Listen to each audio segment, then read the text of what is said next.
एक बड़ी ऊंची बात है। सर्व साधन संपन्न जीवन हो पर भागवत चरित्र श्रवण रूपी साधन जीवन में न हो, तो सारे साधनों को करने के बाद भी भगवत प्रेम की प्राप्ति के लिए जैसी अपेक्षित चित्त शुद्धि होनी चाहिए वो नहीं होगी।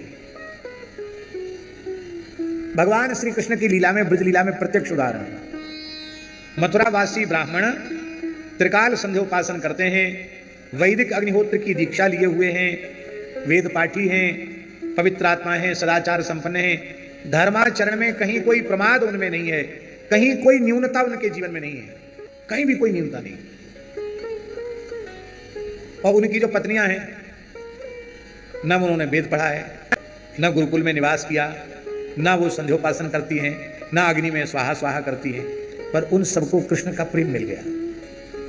तो ये बात हम नहीं कह रहे हैं, उनके पतियों ने कहा नासाम द्विजाति संस्कारो न निवासो गुरावपी, इनका द्विजाति संस्कार नहीं हुआ, गुरुकुल में निवास नहीं किया, न तपो, इनमें तप नहीं है, न आत्ममीमांसा, आत्म तत्व का विचार भी नहीं किया, कुछ नहीं है इनके जीवन में, साधन के नाम पर 0/0 कुछ नहीं है, लेकिन फिर भी इनमें कृष्ण प्रेम है। क्यों? क्योंकि ये कुछ नहीं करती पर रोज कथा सुनती थी। और कथा भी कोई ऐसे नहीं कि कोई बड़े महात्माओं की वाणी से कथा सुनती।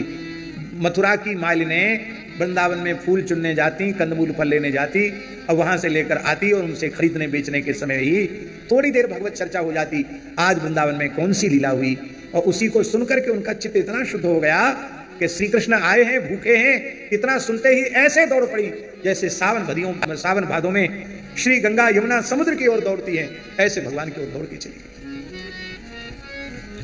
कथा सुनना बहुत जरूरी है। हमारे वक्तव्य से यह अर्थ मत निकाल लेना कि जनेऊ नहीं पहनना, संध्या नहीं करना, गायत्री नहीं जपना, ये सब करो, वैदिक धर्म का श्रद्धा पूर्वक आचरण करो, किंतु कथा सत्संग अवश्य श्रद्धा पूर्वक श्रवण करो, उसके बिना चित्त शुद्धि संभव नहीं।